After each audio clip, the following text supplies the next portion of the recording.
Hello and welcome to this special edition of Vantage. We are at the Dubai City Expo. Day 2 of the COP28 Climate Summit is about to conclude. It's been an eventful day. Indian Prime Minister Narendra Modi attended the talks today. He emphasized on climate financing, on the need for rich countries to foot the bill. Meanwhile, Day 1 saw an agreement on a new loss and damages fund. Again, it's about the money. Developed nations have promised some donations. But we'll tell you why their promises just don't cut it. Plus, how is this COP summit different from the others? We know the scale is massive. Tonight, we'll bring you the numbers. All this and more lined up, but first, the headlines.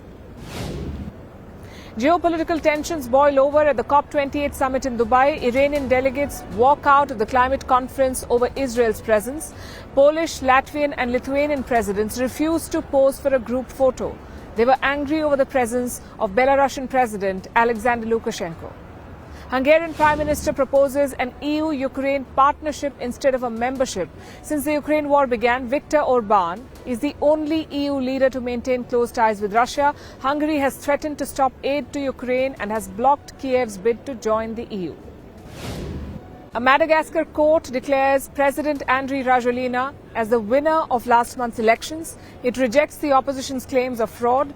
In the November elections, Rajoelina secured 59% of the vote, but the turnout was barely 46%. He first came to power in a coup in 2009.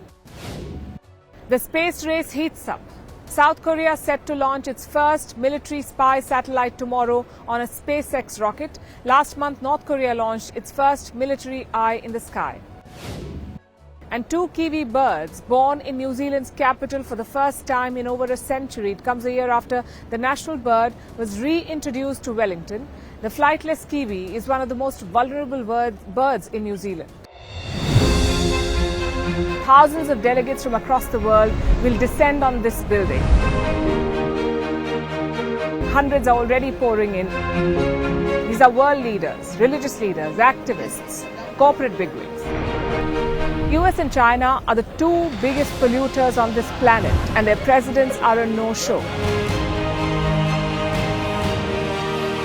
Rich countries are in no hurry to fund climate action. Expectations are low at this COP summit, which is ironic because their job is to literally save the world.